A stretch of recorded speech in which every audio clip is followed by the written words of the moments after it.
Warning, this podcast contains light spoilers for Futurama, first couple episodes, and some heavier spoilers for the Adam Eve special episode of Invincible.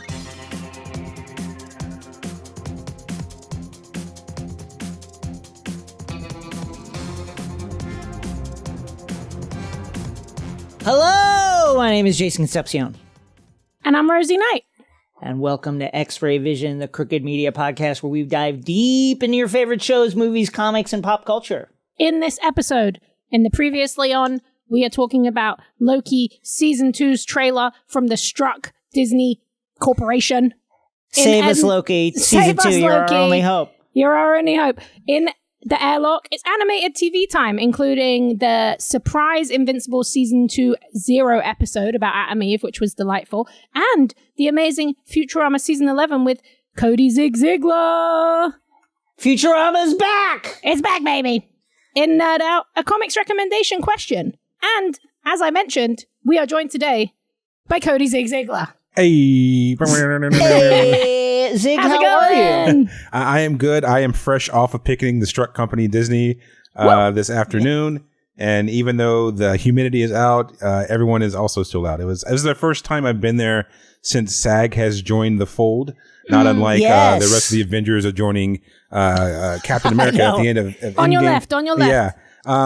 I am so glad that New Blood is out there because I was so drained after only being there for like 40 minutes in the heat. So it is definitely nice seeing some like young, enthusiastic faces. Also, I forget how many children are actually in SAG. So I was out there today. I was like, man, there are a lot of kids. I was like, I forget that there are legitimately a lot of children in this union because I was like, man, these people really brought all their children out. But then I'm like, oh, wait, these are actual union members of SAG. So that explains why there are like 8-year-olds on the line. It makes a lot more sense. Dude, how evil do you have to be as a corporation that you have an 8-year-old picketing you? That's so sick. I love it. The children of the future, baby. Yeah, bring them down, baby. Let me just say, I was picketing Universal last week in the heat, in the extreme heat of the valley for the event was just a normal picketing, but it was all comics writers. Our friend Zeb Wells was there. Our friend Andrew T was there. Other people were there. Lots of folks. But one thing I found out at this particular picket on Lancashire Boulevard in the Valley is that SAG is not allowed to picket there because it's literally too dangerous. Yeah. Really? And they're afraid that like some notable actor could get smushed. And it's true because you're crossing a lot of roads. Also, they've like done, this is the place where they cut the trees, and it's also the place where They fucked up I the guess pavement they too, had to right? do some construction on the sidewalk. Yeah. So you have to walk in the street. Yeah, I think I just saw today, I think somebody shared that maybe they've now made a new gate to make it safe for people to picket there, which is something SAG has been asking for a long time. Because as you mentioned, like with the cut trees, which was done against the city regulations, they've definitely been making that as hard a place as possible for people to picket. Just the nuts. It's also the place where apparently people have been intentionally hit by cars. Like Yeah, a car I've heard tried to that. hit people over there. I think it's also funny that they were like, all right, this is where the comic book creators can go. They wouldn't send them there. They'll fall on the grenade. Yeah. They were like, these bitches, they don't have a union. Yeah. You know, what are they going to do about it? Like, Does the world need another Wally West story? We don't know. Send them there, Well, let's get into it. Coming up next, Previously On. First up in the Previously On, the Loki Season 2 trailer, which came out today. We're taping this on a Monday. And the trailer appeared this morning with a wonderful surprise, the appearance of Ke Kwan as Ouroboros. And folks, let's hope that this is the show that can swing things back to good feelings for the MCU on television, because it looked fun and it was great to spend time with some old favorites. Your thoughts? yes. Yeah, I think it's very interesting. I think they're in a tough situation because it is very Kang focused as much as He only appears. His face only appears for like half a second. It feels like there's a lot of. He is the threat cutting in the movie. Yeah. I do. Yeah. I will say I have a piece coming out, which was my theory all along, which I'm sticking to now, which is I hope there is an easy fix for this entire situation, which is Ravonna Renslayer was Kang in the comics during the I think that's right. Terminatrix objective, and it would be really easy to just make Ravonna Kang and let Gugu have her moment in the sun. That is my guess. What they're doing. I think it's really smart. Yeah, it looks fun. Disney, pay your writers. Like, pay some actors too. Like, sounds like they're also struggling. Interesting. I didn't know it was like co-directed by Justin Benson and Aaron Moorhead, who are like really weird indie horror guys who've made a lot of like cosmic horror. So that was interesting when I found that out. Yeah. Any thoughts, Zig? I will say I did watch the trailer today. I will say the thing that I've always been drawn to most about the Loki series is that it seems like the most, outside of Guardians of the Galaxy, the most tapped into like how fun the cosmic side of like Marvel can be. Yeah. And like even with this trailer, like it seemed fun. It seemed like the most comic booky. It seems like it's the most, it's the series that gels together the most, I think, consistently. Like I think, like with WandaVision, like those first 6 or 7 episodes when it was just a TV episode from a different decade, like they sort of like lean into like the medium, which is like this is like a fun, like almost like Quantum Leap, Rick and Morty type of like TV show. And like I'm going to be optimistic. Like I enjoyed the trailer. Owen Wilson looks like he's having like a lot of fun in this. Love to see him. Yeah. So like I'm remaining optimistic, and I am very curious to see like how the king of it all is going to sort of like sort itself out. Yes, that is the question. That's the big question. I think here's my. Well, I guess this is a prediction. I think you're right, Rosie, in that there was probably some last minute tweaking, but they will, I'm assuming, let this series run as it was intended to run, and that post this, they'll move on from certainly Jonathan Majors as Kang, and maybe Kang in general is like the focus. But I also feel like The Flash probably gave them some cover, weirdly, in a terrible way to think about it. They were probably oh, fuck it, The Flash got away. Let's keep running. I think I think that was definitely influential. I think because The Flash didn't make a lot of money, that also probably impacted the way they decided to go forward.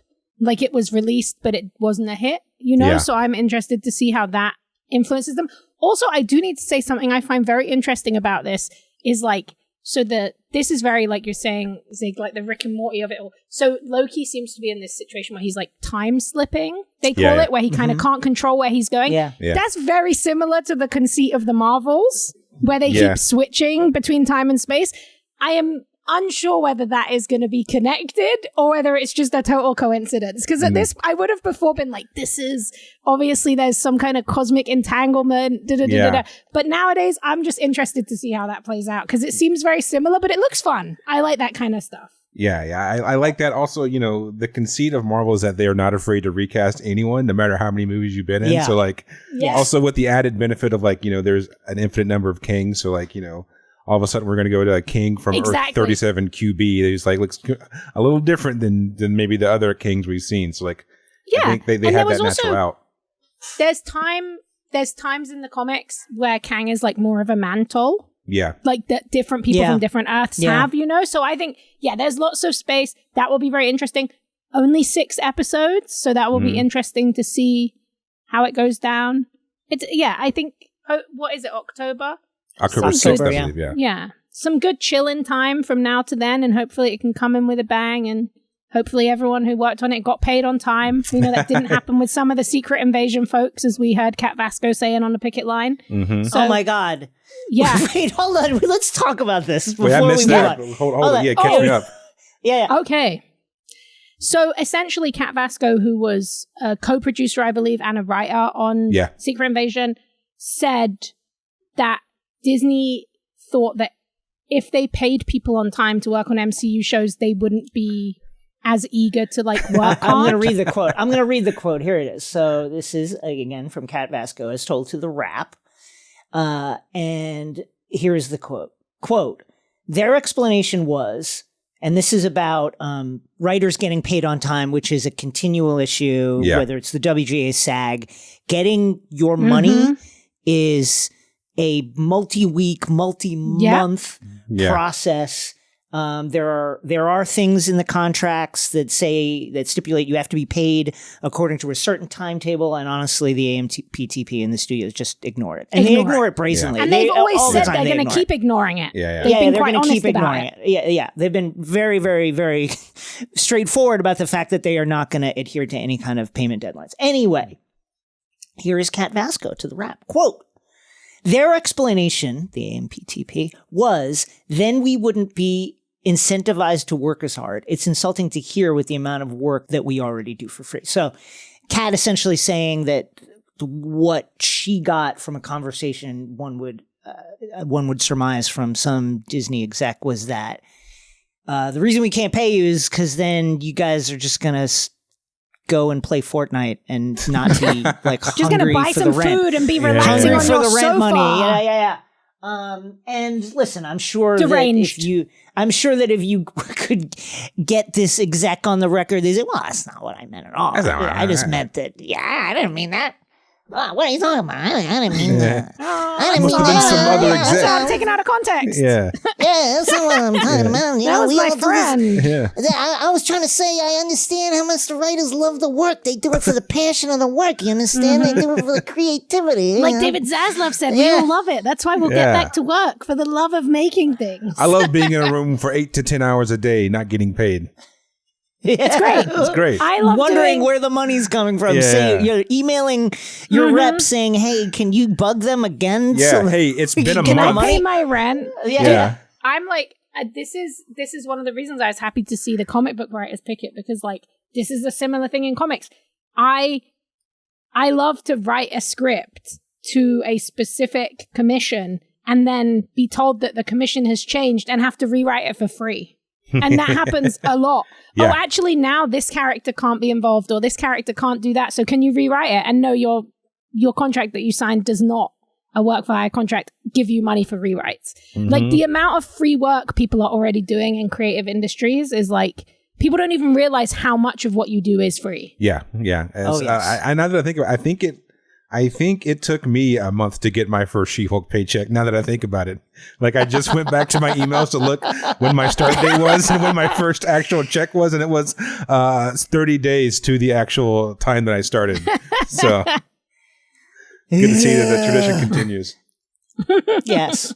Up next, Futurama and Adam Eve. Let's talk about something much more fun, and that is Futurama on Hulu. Yeah. Or at least the on the Struck company Hulu that is owned by multiple Struck companies. But one of the writers on that particular series is Cody Zig-Ziglar, who has once again managed to sneak himself into a frame of a television program. Zig, tell Making us about yourself canon in every series. Yes, Yeah, Zig, that needs to be tell us about returning Futurama returning to the screen. I'm sure like most people I'm sure like both of you are huge fans of The Simpsons and Futurama growing up. Yes. So like, Yeah. when I, got the call that I was coming back and I could be a part of it, it was a dream come true. I am a huge fan of that series and The Simpsons. Like, I probably have seen every episode of The Simpsons from season 1 to at least 9, at least 5 times, if I had to guess. Yeah. And, as someone, you guys have sort of been with me as my trajectory of my career has continued on from She-Hulk to Rick and Morty to this. So like, you can look at my resume and see what kind of stuff I'm into, which is like the sci-fi stuff of it all.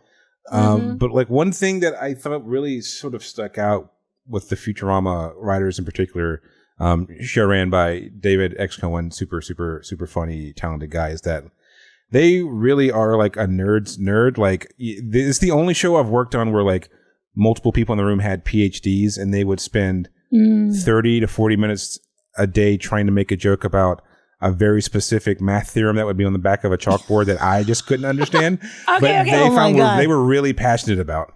This is like you in the She-Hulk room, yes, telling people about Daredevil panels, and they're doing it about like quantum physics. Yeah, exactly. This is me pulling out my Daredevil comic, but it's them talking about like how many angles are in an actual triangle, but that triangle now is going to be whatever that. There's a very specific geometry trick in the first episode that they spent 20 minutes trying to figure out how exactly this shape would form. And that was very much every episode of that show was like the 2 or 3 PhD guys, trying to get their very, very niche jokes while everyone else is like, yeah, but what if Ben just slipped on like a space banana, like stuff like that. It was very fun. And it was also, it was just so cool, seeing how the soup is made, how the sausage is made for those type of shows. Like, we were lucky in that half the room were sort of like these old school OG guys, and like the other half were people our age. So like, we got to, and as you'll see in later episodes, really add like sort of our perspective on things and seeing how, sort of like, it's such a fun mash seeing like, here's a reference to like a 60s like bubblegum commercial. And now we're going to have a reference to Black Mirror. Like that's basically like what the show sort of became. Mirror. Yeah, Scary Mirror. Yeah, there's a lot of fun stuff like that. I was actually going to say, like, one of the things that I found really interesting about this and She-Hulk, and obviously Rick and Morty is in this space too, but like, the She-Hulk finale and then the opening of Futurama, it's like super meta TV, about TV and TV writing. What is it about those stories? Like, you're always kind of in that space and in that mindset. And it's like a very new, not a lot of TV is doing it, even though Futurama and Simpsons have always been self-referential. So could you talk a little bit about that? Because I thought it was crazy, like just how many thematic and like humor similarities it shared with the She-Hulk finale. Oh, that's funny. Yeah, I haven't actually thought about that. But I think, I think all that stuff can sort of be traced back to even like The Simpsons. Like that was the first time I ever remember as a kid watching a show and being like, oh, people write this?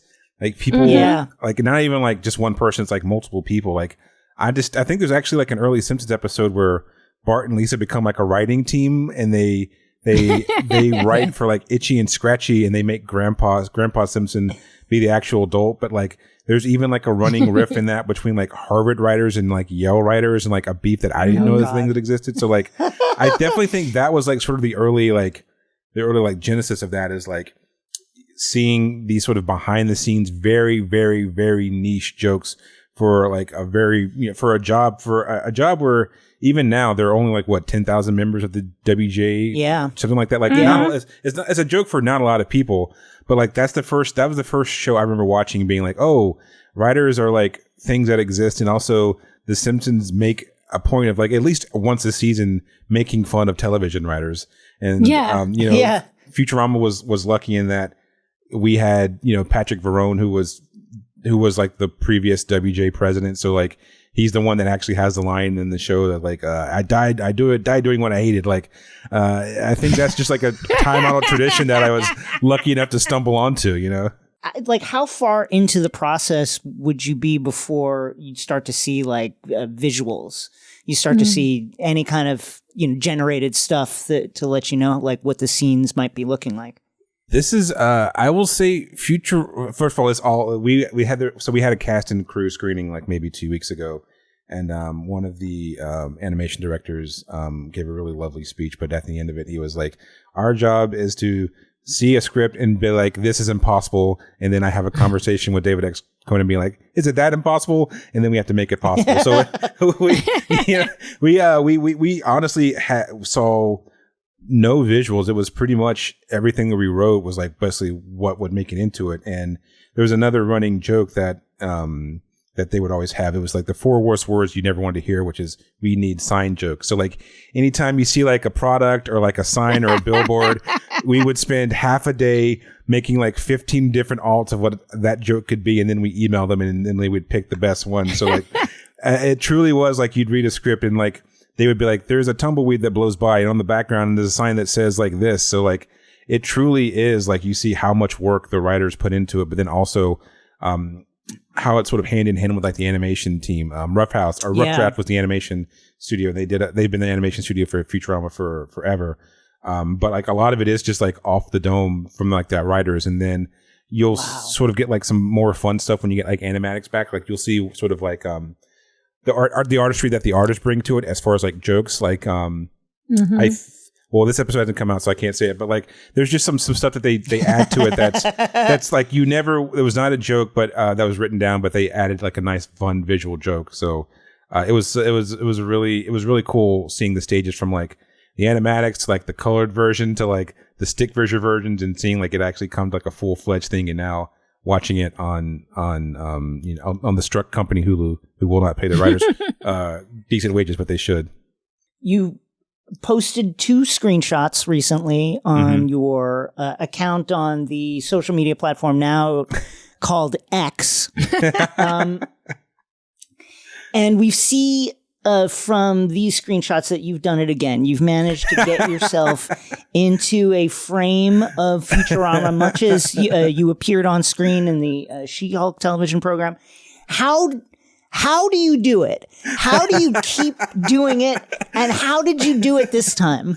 I completely lucked out in that, the finale for She-Hulk, she comes into the writer's room and Jessica Gao, the showrunner, was like, hey, do you want to come on set? The only way you can come on set, because we're in the middle of COVID, is you be an extra. I was like, yeah, I can stand in the background. It's like, who do I got to play? He's like, well, you got to play yourself. I was like, well, I can do that all day long. So it's great. But for this, like the pilot episode, originally, like they go to the writer's room and it's Patrick and there's another guy head in a jar. His name is Eric. He's like another old school writer, but that was really it.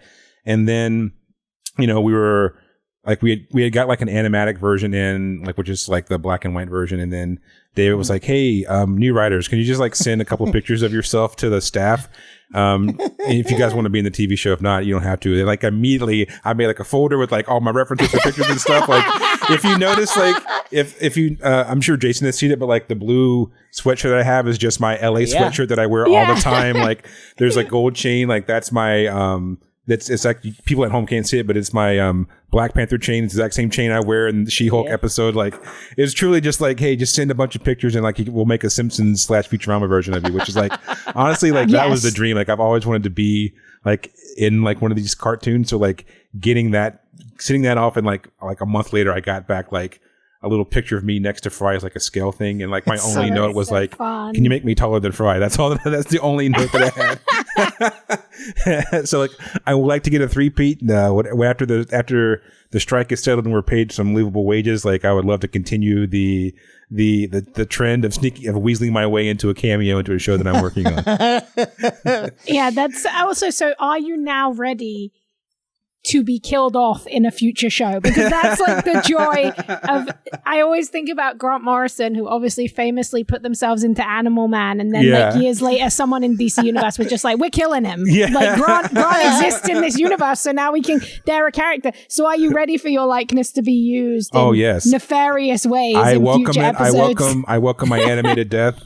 Please let it be a swift death. I would love nothing more than to be like blown up by like Bender in like an episode of Futurama. So you have managed to slip yourself through the fourth wall into the scenes of both She-Hulk and Futurama, and I can't help but notice as a reader of your fine work in the comic book pages that it appears that you've also slipped your good friend Jessica Gao into the pages of Miles Morales as a police officer, as the police officer Agent Gao, who's out here just trying to rein in Miles Morales' shine at any given opportunity, trying to, is always like 1 inch from bringing him in cuffs. Yeah, it's becoming like a running joke at this point where she's always like, I'm about to bust your ass, but somehow she gets out of it. It really wasn't too dissimilar from our relationship in the She-Hulk room. She's like, I need to keep you on the straight and narrow, Ziggler, and I would somehow weasel my way out of it. I need this outline now. I was like, yeah, I totally got it to you, and then I get it to you like a day late. Like, yeah, I have a fun running theme where like I like to put my friends in my comic books, and I thought what better way to like have a nice insult jab at my good friend Jessica Gavin, making her a cop that's trying to take down the hero of the book, and it's constantly going to be a thorn in his side. That's extremely shady. Yeah. That's like incredibly good friend shade. Yeah. And what's like this to be? We've been talking a lot about like struck companies and the strikes and how you're picketing and stuff. What's it like to like work on a show like this that's basically like a dream gig or something that you love, and then launch it, and then have it come out like during the strike? Like, what's that kind of duality been like? It's a very. I don't know if Jason. I don't know if you had another show. I don't know if your shit came out pre-strike. Yeah, it came out pre-strike. No, Primo's came out. Primo came out. WGA strike was on. It came out like a week before the WGA strike really hit, and we couldn't go to our premiere, for instance, because the action had started. Yeah. So I'm sure you sort of feel the similar way where like you put for me literally like 56 weeks, a year plus worth of work into a project. So like we're supposed to go to Comic-Con for like a big launch, which I saw pictures. It seemed like the launch was still there. We obviously couldn't go. It's sort of twofold. Like one, it's a bummer that like I can't post more and share more, but also like I not sharing a tweet or a text or an IG post is like small meat and potatoes compared to like what you're actually fighting for. Like, and also the WGA were they did carve out like, yes, you can post stuff, but you can't do it directly under the permission of a struck company, which is like why I could like post those things or come on this show. Like I wasn't asked by like Disney to come on or anything like that. But it sucks for like especially like the actors and stuff who like they came back after 20 years to do this stuff, but they can't promote it. And they did fantastic work, and like the cast and crew who for their unions, like they can't post about it. Like it definitely is like a huge bummer. Because like, again, we didn't have a premiere. We had like a cast and crew screening, which was, definitely more intimate. It was cool in that regard. But like, for She-Hulk, they had like, the fucking theater roped out, and there were like cameras everywhere. And you're like, oh, I understand why these things exist. Like, yes, it's to like roll out this big thing and like blah, blah, blah. But also it's to celebrate the hundreds and sometimes thousands of people that work on these projects. So, it's bittersweet. Like I'm bummed that we can't enjoy it more, but I also, I that's part of the handshake agreement when you enter to a union is that like for solidarity, like we can't do these things. So like that's why me and Jason are out here on the lines at 90 degree, 80%, 80 or 40% humidity. I will echo that. That's what we got you back. Yeah. With Primo, obviously it's easy for most of the writers to just not tweet, that's fine. Yeah. Also, the writers aren't really putting butts in seats. No one's coming for we're like not really putting the butts in executive seats. story out of like what's Cody Ziegler got to say about Futurama. And with Primo was interesting because the writers went on strike and SAG was still negotiating at that time, so the writers got to do the promo. But who I really felt bad for was Shay, who created the show, and it's based on his life, and he put a ton of heart into it, not to mention, it's his family members are represented there in the show. And then, so to not be able to promote it, I felt bad for him. I felt badly about, because so much work and heart went into that. And to not be able to be like, hey, we really brought you something here. We really tried to make something special. And to not be able to do that when, you're so attached to it, you created it, etc. That made me feel badly. But otherwise, it's been very easy to not tweet about stuff. And also the critically acclaimed Primo, like the reviews did it themselves. The reviews have been promoting the show. Been very fortunate that way. I guess to echo Jason's, it's never been an easier time not to want to use Twitter than the past 13 weeks. Yes, so it's very easy. It sort of came at like the perfect time. Yeah. Thank you, Elon. Something we never say, but I appreciate you making it easy. CEO of Twitter is Linda Yaccarino. Yeah. And I just know right now that Linda Yaccarino, who was recently in Los Angeles doing like a charm offensive at all the big agencies, trying to get, celebs to X about X, or to say anything about X and be like, X is so cool. You just know that Linda was talking to whoever would be able to allow them to say, X gonna give it to you. And use a snippet of the song to promote They Wish. You just know that was, how can we get X gonna give it to you? as part of our promo for the social media platform Dude. X, formerly known as Twitter. I think people would have burnt the headquarters down if they did it. Like, the love for that is just, you just couldn't do it. Like, no. I'm very glad that she failed at that. I mean, does anyone even call it X? I don't have a Twitter account anymore, so I don't know. But are people still calling it Twitter? I'd be proud. I believe it's still early days, but let the brand congeal. Jason said, "Give X a chance." Yeah, let X give it cook. a chance.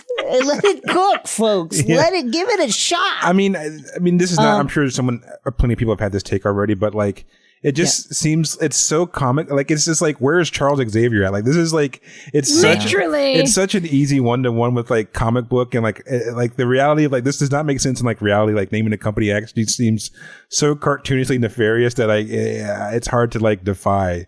And the SEO must be so bad. Yeah. I can't even imagine how much money they had to pay on the SEO to make that even come up on the first page of Google. Well, yeah, when you search Twitter, X comes up, so they've somehow figured They that paid part a lot of it out. money. But listen, this is why you and I are not business geniuses. Mm-hmm. When you have a brand that is instantly recognizable to billions, what you want to do actually is you want to change it. You want to change it to something completely different. That's not at all synonymous with what you do. Right. And you want to just switch it up that way. And you will never understand that. I will never understand that. 3D, 4D chess, baby. So many chess. Ds. 5D chess. Yeah, 5D double chess. D chess. Solve for X. How about that, Linda? You can use that. Use that one for free. Yeah. Use that one for free. Solve for X. Can you solve for X? I can see it on the bus stop right now. X marks the spot. It's like a little pirate's nest. Yeah. You can have that one for free, Muskie. Guys, Yeah. you're meant to be on strike. Oh, Don't be yeah, giving yeah, away yeah. free Yeah. gems here, guys. Don't be Yeah. giving away free gems. Let's talk about the surprise drop of Dude. the Invincible season 2 episode, Adam Eve special episode, prequel episode, the origin story of Adam Eve on the Struck Amazon Prime Struck. network. I was shocked to see this pop up Yeah. in my feed. I immediately watched it, and I got to tell you, folks, Invincible still got it. It was still great. slaps. It Mate. goes hard. The way that the animation team make this show Yeah. look instantly familiar to people Yeah. who watch like anime, Yeah. but also like completely different. Like that fight scene with Yeah. Adam Eve and the kind of the big fight at the end, so I won't spoil kind of who she's fighting with, but Yes. like the way they use camera movement Yeah. in Yeah, that, it's it feels great. like a Peak game anime. changer. Like it's like so It's different. very, very anime. Yeah. And there's all this camera movement, the sweeps, like the action in this show is just unreal.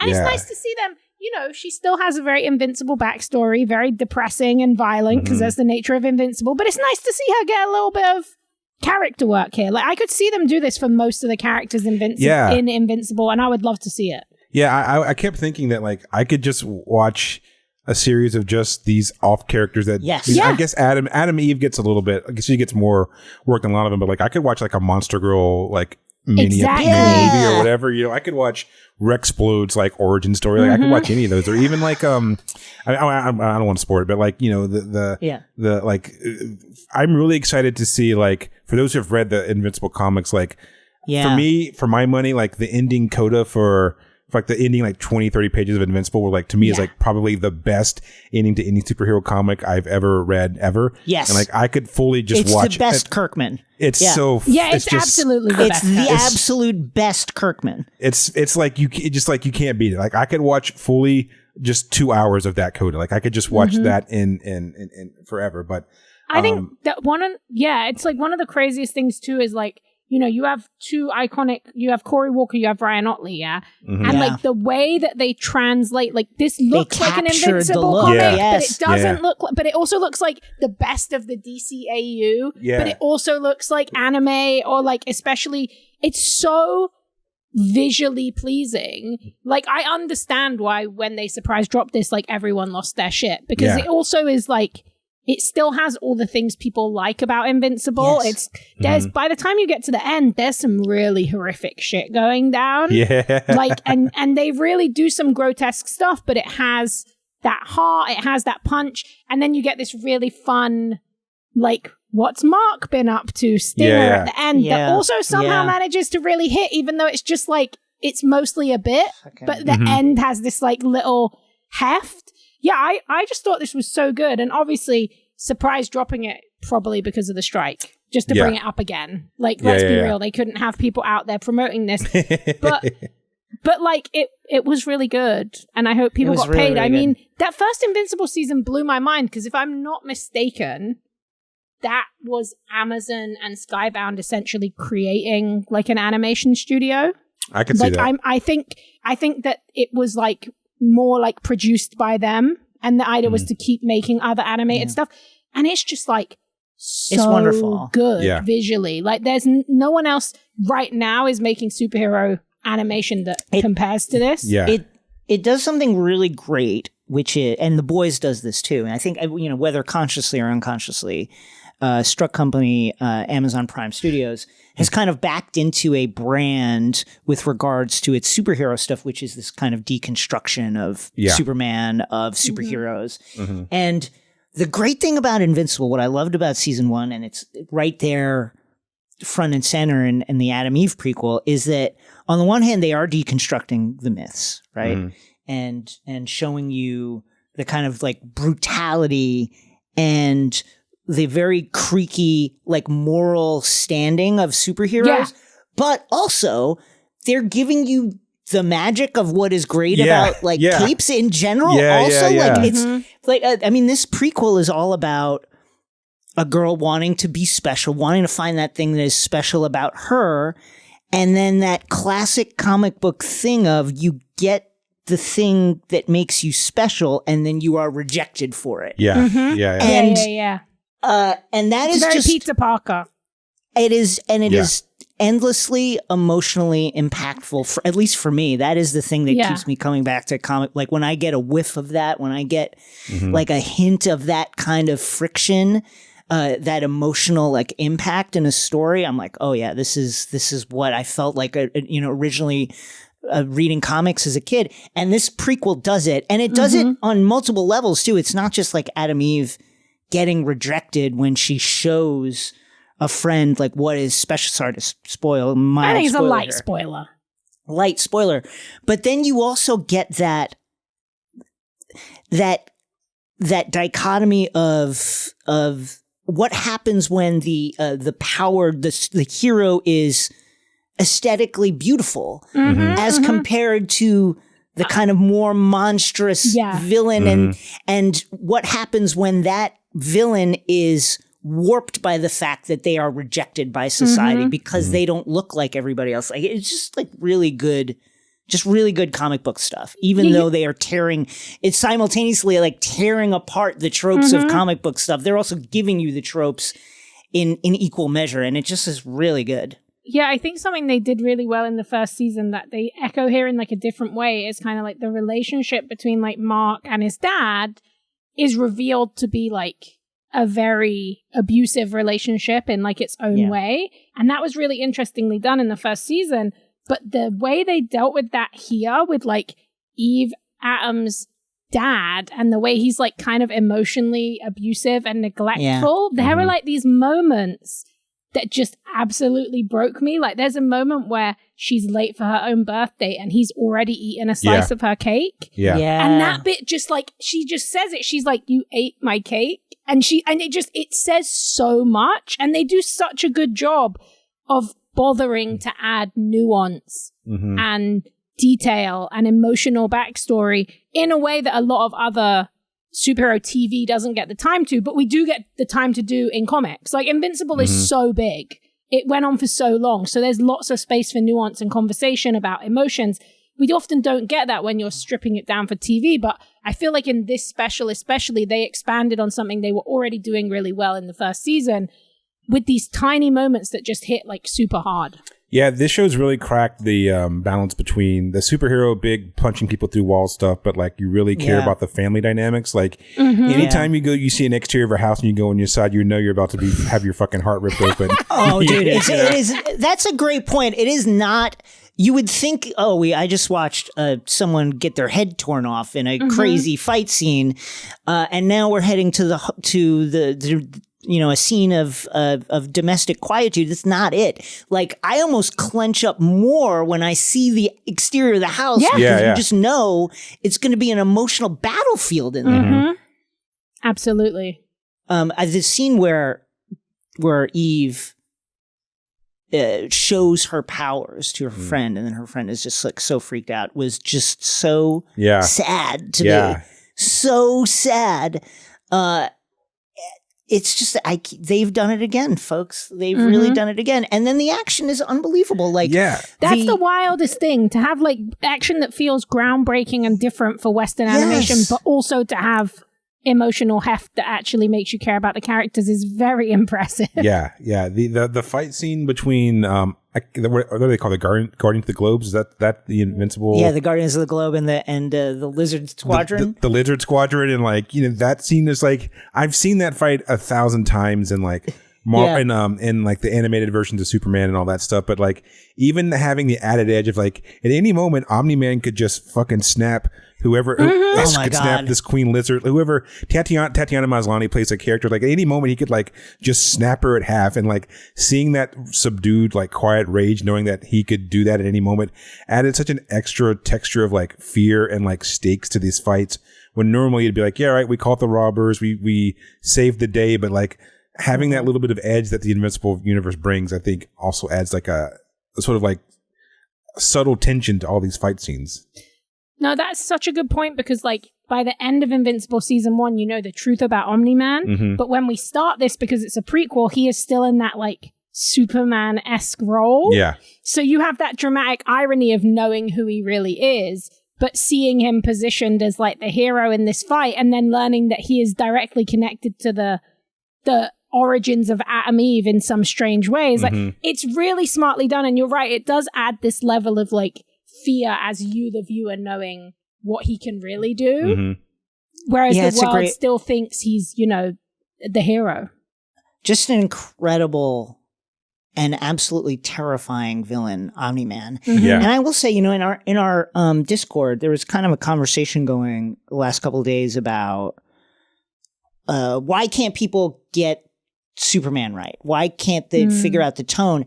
And just listening to this conversation right now, I think part of it is that if you're not a fan of Superman and you're not reading the Superman comics on the daily, it is a lot easier to engage with the potential scariness of a Superman figure. Yeah. Through Omni-Man, through the boys, right? Of this character who's insanely powerful, but like you're wondering, what if he just decides to not be a good guy anymore? What if he doesn't protect us anymore? Yeah. I mean, this is the genesis of so many DC stories. Yeah, and also the James Gunn movie Brightburn. It's like, what if Superman was evil, And with Superman, there's never even that question. Like, you never, that's the thing about Superman, is no one ever wonders, oh, fuck, what if he goes bad? Because it would never happen with him. But I think that's what makes it kind of hard, is that we're just primed, like, as a culture now to be like, there's got to be something else with that guy. There's got to be a dark side, with a character like that. And that's what makes Omni-Man so fucking scary. Is he seems like the perfect dad, the perfect hero, the hero that Earth needs. And really, he's like a fucking genocidal mass murderer. And is just barely keeping his rage under control. And it's terrifying shit. Terrifying. Yeah, I think you make such a good point too. It's almost like the 8 decade plus of like Superman stories and superhero stories. We are living with all of the ripple effects of all the different versions. So for every like all-star Superman, you have that dark fear version, or the Elseworlds version, or the what if he landed in another country, the Red Sun version. Like, there's all these different ideas of the fear of him, but I do think you're right.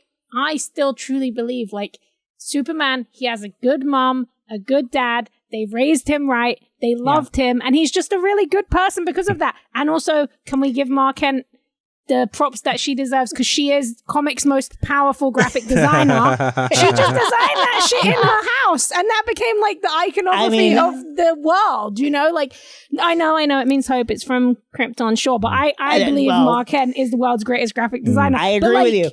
That to me is like, I hope that whatever version of Superman we get understands that, because his inherent goodness is actually the most exciting thing. Yeah. But I think because of like... It's become subversive now, almost, to have a character that good. Yeah. Yeah, I would love to see it. Blown away. Can't wait for the next season of Invincible. Up next, Nerd Out. In today's Nerd Out, where you tell us what you love and why, a theory you're excited to share, or a quick question we can answer, Andrew asked for a little comic book rec, and I believe that this is the perfect time for Zig to be on the call. This is the perfect time! And for me, like, if we can finally try and promote our manga and anime agenda onto Jason again. Yes. So Andrew asks, hi, Jason and Rosie, and I will add Zig. I am a big fan of your podcast, currently burning through your stuff to get caught up to most recent episodes. As a newbie to comics, do you have a comic or two that you would recommend me? And then he says this: I'm a big fan of anime. If it helps color my palette, most recently I've been into Demon Slayer, Haiku, and the slice of life anime Katara Lives Alone. Based on those, is there a comic you would recommend? I will say yes, because you are talking about anime, which means they're based on manga, and manga is one of the longest running forms of comics in the whole world. And I would say I love Maze no Cuckoo by Rumiko Takahashi. Viz is doing like an unbelievable re-release of those right now. It's one of the best slice of life comics ever. It's much funnier than Katara Lives Alone, which is incredible but very sad. It's very wacky. It's quite raunchy because that was Rumiko's whole vibe. And it's about a woman who is a young widow who takes over a boarding house. And it's about her and like her eclectic group of friends. I love that. I would also say, like, if you like Haiku, probably you should be reading Ping Pong, which is like one of the greatest manga series of all time by Taiyo Matsumoto, who's like really great. And the title will give you a hint of what it's about, but it's about like a table tennis league in high school, and it's so good, and it's like one of the best sports manga I've ever read. So I would say those are like the two that I would really go for off those. Zig? I want to say, based off this, this is mainly coming from the Demon Slayer and the Katara Lives at Home. I think for this is like this is definitely an older one, but I think if you're looking for something in the line of Demon Slayer, I definitely think the original Yu Yu Hakusho manga and even the anime would be a great through line for that. Even Chainsaw Man, like it's not Demon Slayer, but it's a bunch of fun high octane action, and actually even Jujutsu Kaisen. Those are probably three that I would recommend if you're looking for like supernatural stuff.